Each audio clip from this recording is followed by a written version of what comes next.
First off, this is another self-sponsored video by a sale on my merch store. I'm putting all the taxation is theft gear on a temporary limited time sale, and this allows you to both support my channel and trigger the commies at the same time. And this includes a brand new large size mug. So yeah, a link to all this will be in the description below. Anyways,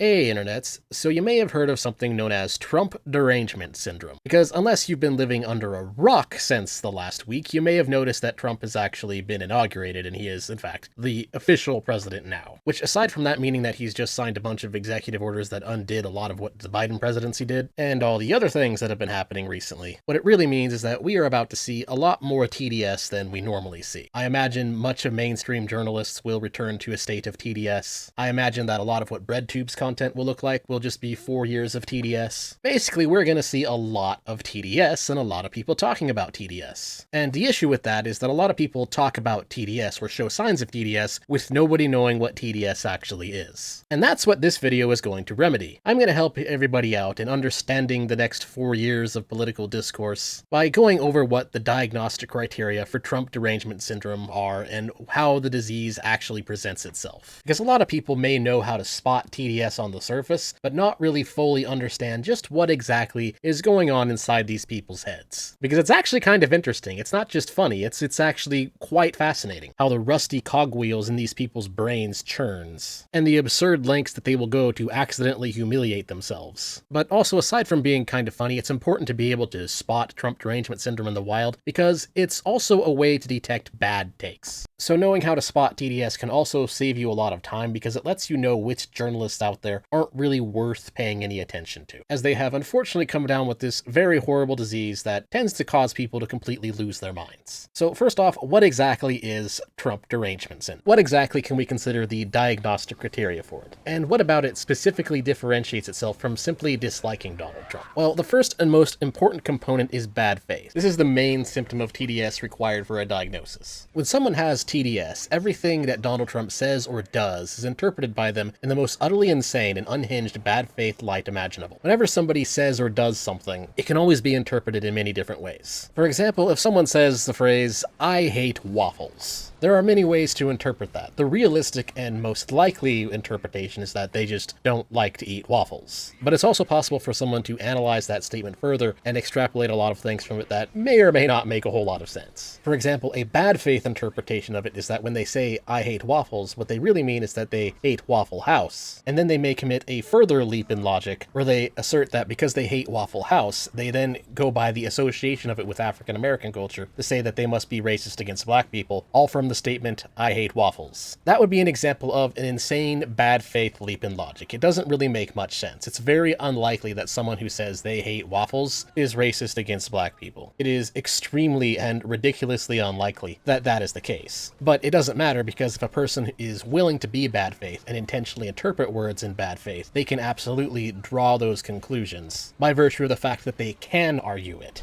Of course, the arguments don't necessarily need to make sense. In fact, they're usually fallacious and usually nonsensical. And going back to Trump derangement syndrome, that's what it really means by bad faith interpretations. Insane, unhinged bad faith interpretations of everything Trump says and does. Rather than trying to understand what Trump is actually saying or actually trying to do or what he really means, a person who suffers from TDS will always engage in the most bizarre leaps of logic in order to find the most unhinged interpretation of what Trump has done. And the best way to understand this is by looking at some examples. A recent one being this interesting little take about how Trump is going to have the US military invade and annex Greenland. Various breadtubers were saying it, for instance, counterpoints, "Thank God Joe Rogan and Andrew Tate prepared Gen Z alpha males to die in battle for the annexation of Greenland." Or this guy, Dean Withers, "FYI, Trump literally said he might invade Greenland." And it's not just some weirdos on Twitter. It also, strangely enough, appeared in the mainstream media, NBC News. Trump suggests he could use military force to acquire Panama Canal and Greenland and economic force to annex Canada. And yet, when you look look at the actual conversation, it quickly reveals itself to be a steaming load. What Trump actually stated is that he wants the United States to purchase Greenland. And then someone asked him if he would rule out the military. And the thing is, Trump being Trump, he of course didn't rule it out because Trump doesn't rule anything out. This has been a consistent thing with Trump, a silly thing with Trump, and kind of a dumb thing with Trump, because it's something that tends to bait people a lot. But when you ask Trump if he would rule something out, he usually doesn't say that he'll rule it out. And knowing that, it becomes very, very unlikely that we're actually going to see a military operation from the United States invading and annexing Greenland. The reasonable interpretation is that Trump will most likely just try to purchase it from Denmark, which later when Trump actually talked on the phone with them, we found out that's exactly what he really wants to do. There's not going to be a military invasion to steal Greenland by force. That's ridiculous. That's obviously not going to happen. It's pretty obvious that Trump is just puffing up a marketing ploy to,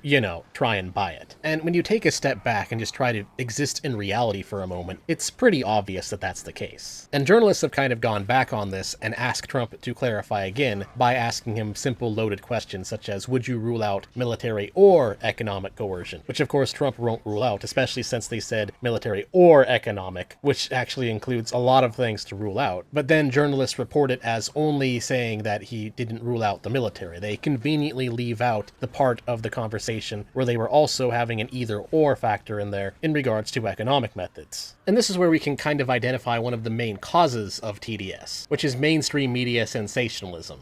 Whenever Trump says something that can be interpreted in a weird way, often the media will intentionally interpret it in that way just so that they can get a clickbait title out of it. Which is just another way of how the bad faith operates. A lot of times bad faith interpretations come from intentionally taking things out of context or leaving things out of the conversation in order to make it seem like their bad faith interpretation isn't as crazy as it actually is. And what's interesting is that this tends to come in stages. So for instance, stage 0 of Trump derangement syndrome would be simply disliking or hating Donald Trump. However, at this stage, TDS isn't really apparent. They aren't necessarily guaranteed to move on to stage 1. It's just the beginning requirement to get TDS. But then you reach stage 1 of TDS. That's where the bad faith arguments and bad faith interpretations start to come to a boil. The difference here being that someone at stage 0, aka someone who doesn't have TDS but could get TDS if they aren't careful, is that stage 1, once TDS is actually started, people begin to ignore reality. And I think the best way to see some stage 1 content is to go all the way back to 2016 and reread some journalist takes about why Donald Trump was certainly not going to win. There was an interesting kind of journo obsession at the time, kind of trip over themselves in a competition of one-upping each other on how the latest silly thing Trump did means that there's no way he can win the election. Or in some cases, it just manifested as bad polling, like Bloomberg claiming that Clinton had a 12-point edge over Trump. And today, it's easy to look back at that and laugh because of how obviously wrong they were. But on a serious note, it also shows you the kind of beginning stage of TDS. And that's kind of how the bad faith starts to manifest. You see that they are obsessed with Donald Trump, but they refuse to try and seriously understand where the man is coming from. There's no serious effort to understand Trump or understand his supporters. It's all fake, all surface level. There's no real attempt to understand the man anymore. Their dislike of Trump has overwritten their ability to understand Trump. That is the basic essence of where Trump derangement syndrome starts. And we saw a repeat of it recently. For example, this wonderful tweet from Destiny. Trump is the only candidate on stage who is called to suspend the Constitution. Oh my, did Trump actually want to do that? Such dangerous anti-American rhetoric. And then of course when you go and read what Donald Trump actually said, it reveals itself to not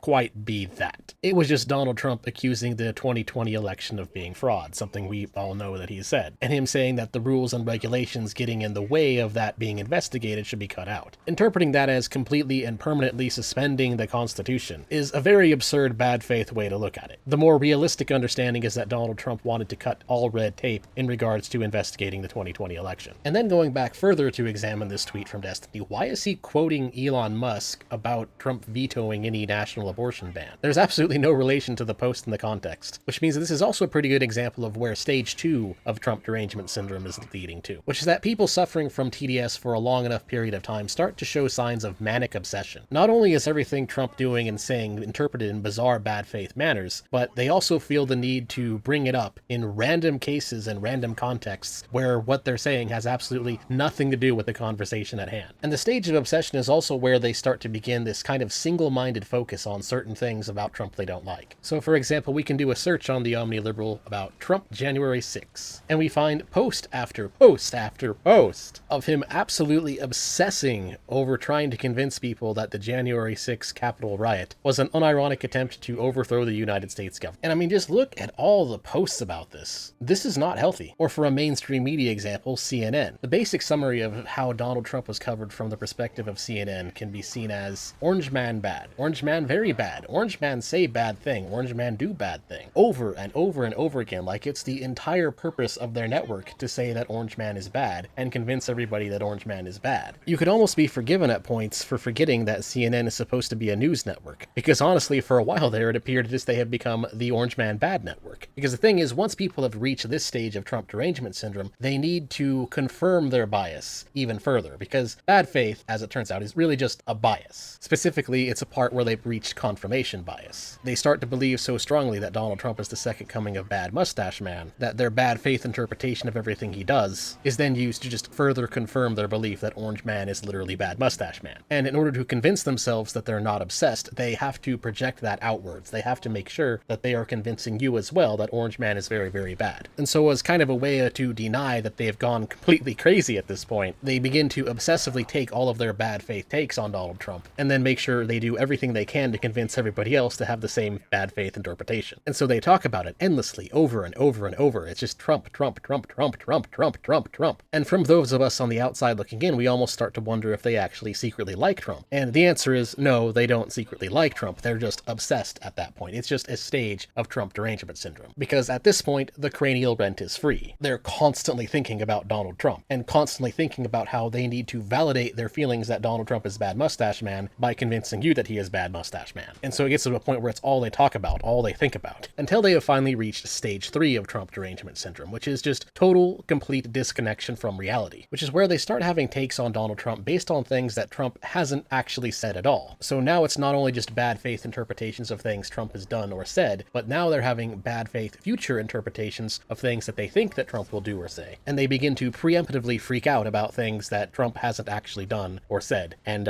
spoiler alert, Trump is actually not going to do these things. It exists entirely in their heads. This is where you start to get things like a few people in the LGBT community thinking that Trump is going to genocide them. No, seriously, their delusion that Trump is literally Bad Mustache Man, once a TDS sufferer has reached stage 3, they unironically, sincerely believe that they are going to be rounded up in the concentration camps any day now. There is, of course, no real objective evidence whatsoever that Trump is actually going to do this, and he's not going to do this. The LGBT Trumpian genocide is not going to be a thing. So in case there's any people who are LGBT listening in on this, do not worry, it's not happening. It's not going to happen. But to people, again, who are in stage 3, in the kind of disconnection from reality stage, they sincerely believe it, because at around stage 3, the bad faith interpretations of Trump then start leading them to other beliefs based on those bad faith interpretations. And so they start freaking out about things that they believe that Trump will do or will say, and so their bad faith interpretations of what Trump has said or done start applying to what they fear that Trump will do or will say in the future. It's delusion compounded with a state of total fear and psychosis. And sadly, at stage 3, it's a fairly irreversible condition. There's really nothing you can tell these people to try and convince them that they're not going to be rounded up in the camps. Attempting to reason with them at this point doesn't work for the same reason attempting to reason with other people who have mental disorders that result in delusions doesn't work. For example, someone who suffers from schizophrenic delusions. Most mental health professionals will tell you that you should not judge or argue someone with schizophrenia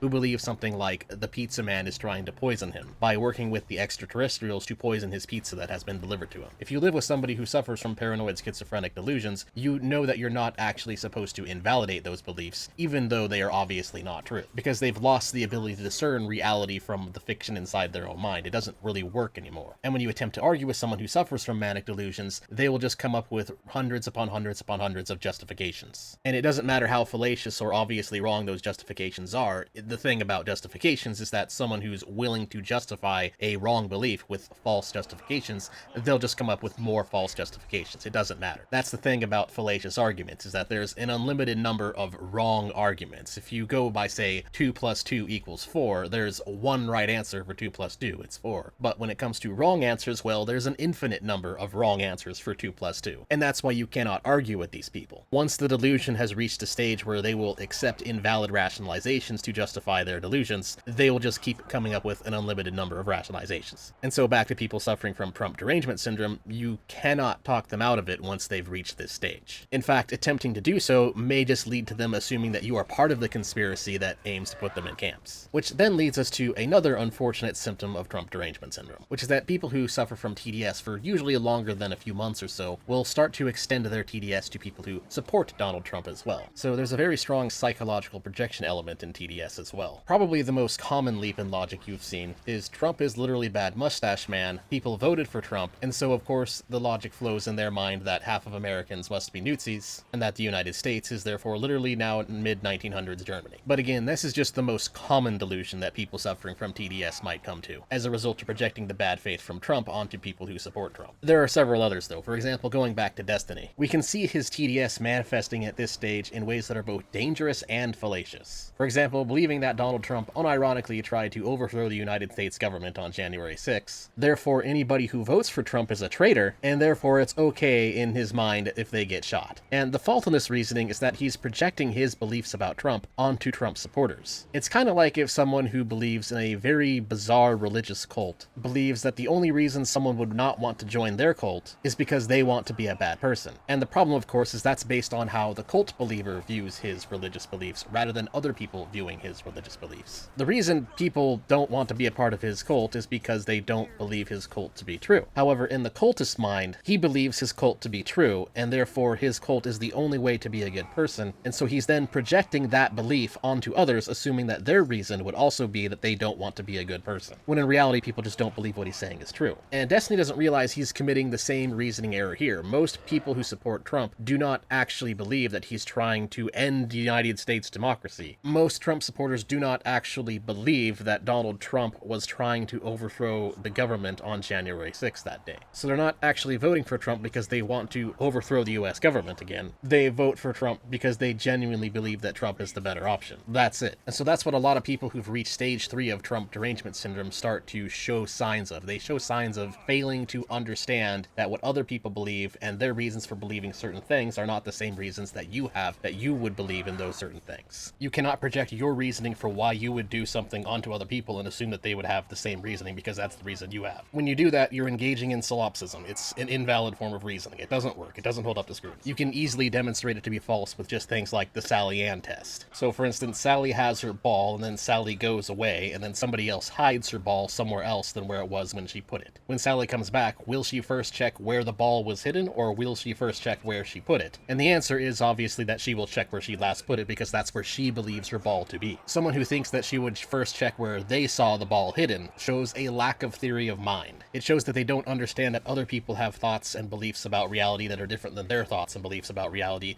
due to experiencing reality from a different vantage point. And unfortunately, we see people suffering from stage 3 of TDS partaking in this type of invalid thought process all the time. Not understanding that other people experience reality from a different vantage point is part of their disconnection from reality. So going away from Destiny, who's just a popular leftist streamer, just kind of going to the general idea of the matter, another common one is people thinking that all Trump supporters are literally Nazis through the application of the same invalid thought process. In their mind, Donald Trump is a Nazi, therefore the only reason anybody would vote for him is because they want Nazis to win, therefore all of his supporters are Nazis. Again, this is solipsistic, invalid reasoning. And unfortunately at this stage of delusion, there's really not a whole lot you can do to help people suffering from TDS. This is kind of the terminal stage, you can say, of Trump derangement syndrome. Of course, it's not actually a terminal disease. It's just a mental disorder when someone allows their dislike of Donald Trump to reach a point where their seething hatred actually starts to cause them to disconnect from reality, and in some cases even disassociate entirely. And now that Trump is getting into his second term, we're going to see this kind of thing become a lot more common. For instance, very recently we saw Elon Musk's Nazi salute, and there's very many ways that you can interpret that. A highly good faith interpretation of Elon Musk's little Roman salute gaffe is that he was just giving his heart to the people, as he was saying in his speech. Slightly more reasonable interpretation is that Elon Musk was just having a moment of the tism. Then moving into slightly less favorable interpretations, we move on to things that Elon Musk did it intentionally to troll people. He's not actually a Nazi, he was just making a Roman salute in order to annoy certain people.